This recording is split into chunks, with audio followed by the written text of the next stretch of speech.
Sa nakaraang video ay natapos tayo na kung saan ay nag-umpisa ng kumilos ang Mount Wufeng Hideout bilang isang ganap na bandit union.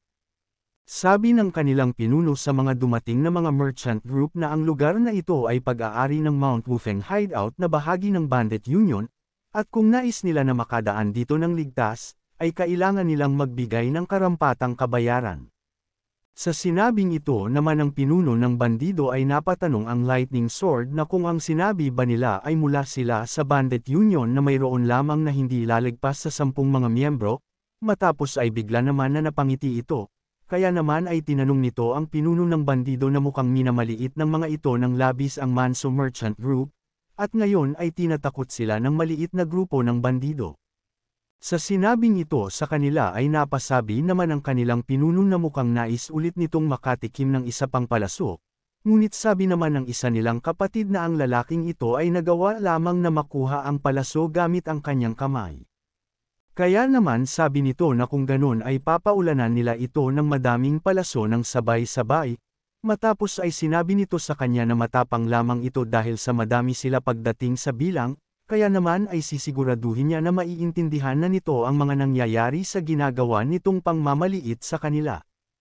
Kaya naman ay agad itong nagutos na polanan na ito ng mga palaso, na agad naman na ginawa ng kanyang mga kapatid. Nakangiti lamang itong pinagmamasdan ang mga papadating na mga atake ng palaso at sinabi na ito ang dahilan kung bakit niya hinahamak ang mga low-level na mga magnanakaw. Matapos ay inatake nito ang lahat ng mga palaso na matagumpay naman niyang nagawa ng walang kahirap-hirap. Matapos ay nagulat naman dito ang pinuno at ang kanyang kapatid, at napasabi na ang lahat ng mga palaso na kanilang ipinang-atake ay ganun-ganun lamang niya napawalang bisa, at sa pamamagitan lamang ito ng kanyang espada. Sa isip naman ng kanilang pinuno na ngayon ay lagot na sila, at napapatanong na kung may ganito ba talaga kalakas na martial arts ang mga gwardya ng merchant group, dahil ang isang nasa harapan nila ay isang martial arts expert. Sabi naman sa kanila ng Lightning Sword na ang mga ito ay masahol pa sa mga insekto, at napasigaw na sinasabi na silang lahat ay mapapaslang sa kanyang mga kamay, matapos ay inutusan nito ang kanyang mga kasamahan na atakihin na ang mga ito, sa nangyari ay agad naman silang nagsipag handa para sa labanan na paparating. Sabi naman ng kanilang pinuno na magsipagtakbo na sila dahil sa mapapaslang lamang sila dito kung sakali, nagtanong naman ang isa na kung ano naman ang kanilang gagawin upang magawa ito. Kaya naman ay sumagot ang kanilang pinuno na kukuhanin nito ang kanilang atensyon kaya naman ay kailangan na nilang makatakas dito ng mabilis. Nais pa sana niyang iwanan ng mga nakakalungkot na mga pamamaalam ang ating bida, ngunit nagulat naman siya sa pagkakakita sa reaksyon na mayroon ito. Kaya naman ay agad nilang sinigawan ito at tinatanong na kung ano naman ang nais nitong gawin. Natawa naman ng malakas ang Lightning Sword sa nakikita niyang ito, at tinatanong sila na kung nais ba nilang gamitin ang bata na ito upang maging kanilang pangdepensa habang gumagawa ng pagkakatang makatakas. Dagdag pa nito na kung tingin ba nila na ang isang kagaya lamang nito ay mabibigyan sila ng sapat na oras upang magawa ang kanilang pinaplano, ngunit seryoso naman siyang sinabihan ni Juka na ngayon ay nasa hindi ito magandang sitwasyon. Nagtaka naman ang Lightning Sword sa ating bida at tinanong kung nasa tamang pag-iisip pa ba ito, dahil sa sitwasyon nila ay siya itong nasa hindi maganda. Sumagot naman si Juka na ang sabi sa kanila ng kanilang pinuno, na sa Mount Wufeng, ay walang sino man ang may karapatan na pagtawanan sila. Sa isip naman ng dalawa nitong kapatid na mukhang si Juka ay wala na sa tamang pag-iisip upang mapunta sa ganitong sitwasyon, kaya naman ay nagtanong ang isa nitong kapatid na kung kailangan na ba napigilan na nila ito, ngunit base sa mukha ng ating bida ay seryoso ito sa kanyang ginagawa. Di naman makapaniwala sa nakikitang ito ang Lightning Sword at napapasabi na lang na kung mamamangha ba ito sa kanyang pagiging walang takot o kakainisan dahil sa isa itong tanga. Matapos ay sinabi nito na ang kangmudeyok ng merchant group, ay hindi magiging mabait sa kanya kahit na isa lamang itong bata, at kung pagsisisihan nito ang kanyang pagkakamali ay hahayaan na lang niya na mabuhay ito. Ngunit sabi naman dito ni Juka na masyado na itong madaming sinasabing walang kwenta, dagdag pa nito siya ay isang nilalang na madaming sinasabi bago kaharipan ang kamatayan. Sa kabilang banda naman ay sinisermonan ng isa nilang kapatid ang kanilang pinuno dahil sa kalat na ginawa nito, at sa mga itinuturo nito na mga kakaibang bagay sa kanilang bunsong kapatid. Dumpensa naman ito at sinabi na wala siyang ideya na ganito ang kakalabasan ng mga iyon. Sa nangyari naman ay nanginginig na sa galit ang Lightning Sword, at sinabi na siya ang humiling ng kanyang kamatayan sa kanya. Kaya naman buong lakas nitong sinugod si Juka, at habang papalapit ito ay pinagmamasdan lamang siya ng ating bida. Nang papalapit na ang atake nito sa ating bida, ay napasigaw naman sa labis na pag-aalala ang kanilang pinuno. Maging ang mga kasamahan ng Lightning Sword ay hindi rin maiwasan ang pag-aalala para sa bata sa maaring sapitin nito sa atake na iyon. Ngunit nang malapit na ito sa kanyang mukha, ay bigla naman na pinutol lamang ng ating bida ang espada nito. Sa nangyari naman ay napahinto at nagtataka ang Lightning Sword, maging ang kanyang mga kapatid na papalapit sana upang tulungan siya ay napahinto at nagtataka. Pati na din ang mga kasamahan ng Lightning Sword ay hindi rin makapaniwala sa nangyari. Matapos ay napapatanong naman siya na kung ano ang nangyaring ito, at mukhang ang atake niyang iyon ay hindi niya nagawa ng maayos. Ngunit sigurado siya na nagawa niya ito, kaya naman ay napapatanong siya na kung nagawa ba nitong makaiwas bago pa man lamapat ang espada niya sa kanyang muka. Ngunit sabi nito na malabong mangyari iyon, dahil kung ganun ang sitwasyon ay magiging mahirap na talunin ito kahit pa ng isang malakas na martial experts. Bukod pa doon ay ang espada ng isang ito, ay hindi man lamang niya nagawang makita na binunot ng ating bida. Matapos ay tinanong naman siya ni Juko na kung may problema ba siya, dahil kung tapos na ito ay ang ating bida naman ang aatake sa kanya ngayon.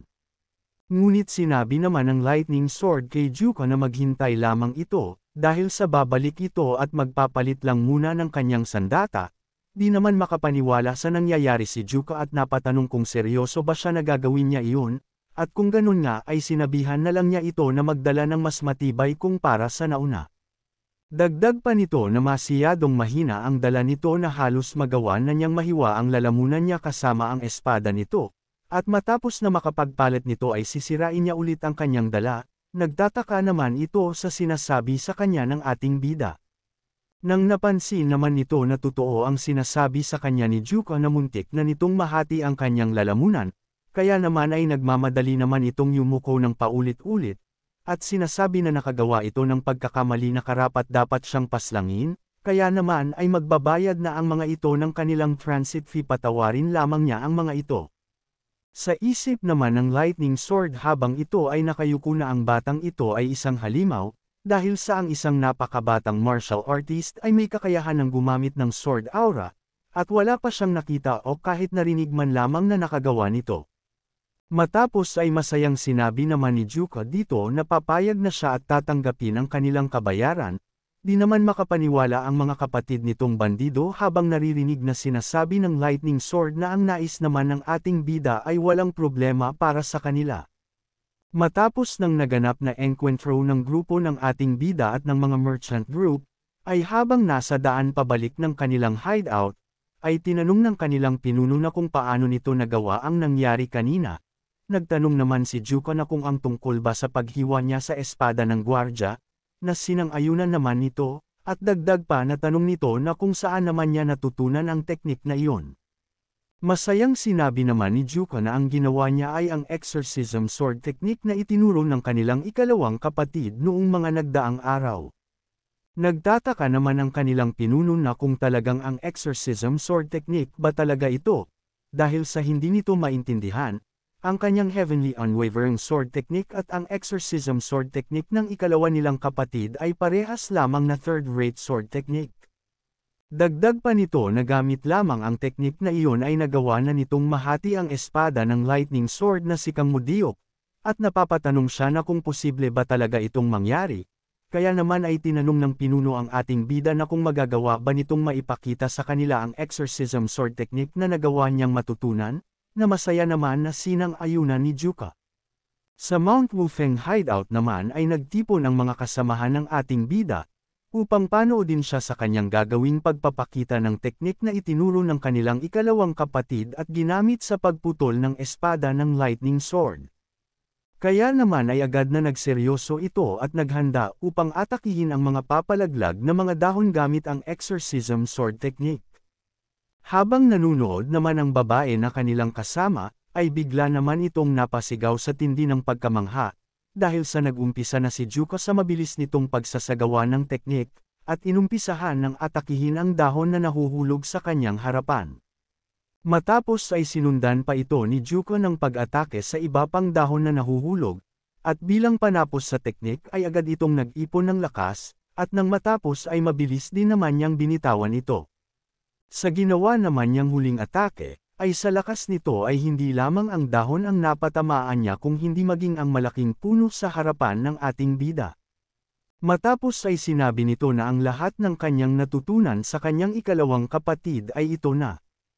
Sa nangyari naman ay naiwang tulala ang mga ito at nakanganga sa labis na pagkamangha.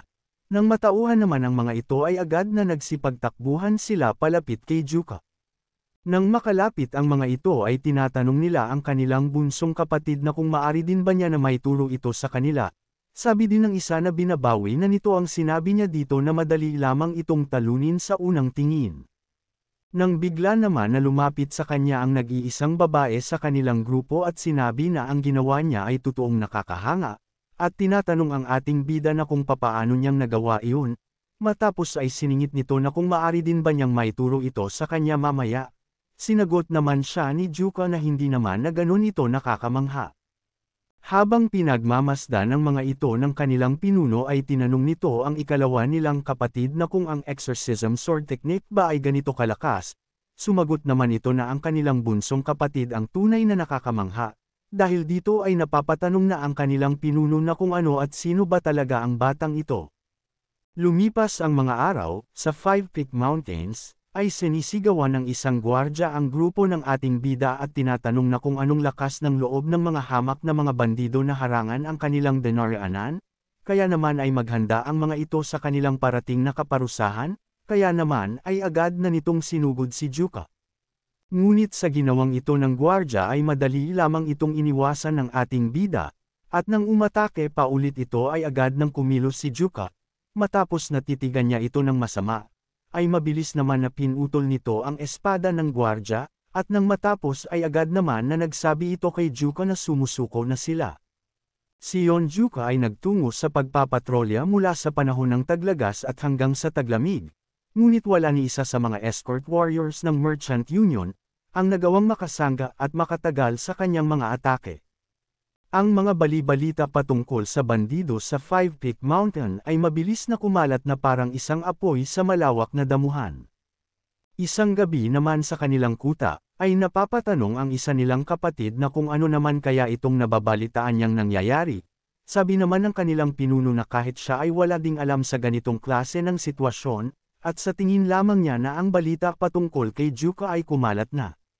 Sabi ng ikalawa niyang kapatid na kung isasama nila ang mga ito ang kanilang magiging kabuuang bilang ay magiging 25 na, kaya naman ay tinanong niya ang kanilang pinuno na kung ano na ang kanilang gagawin, na sumagot naman ito na bigyan lamang niya ito ng oras para makapag-isip.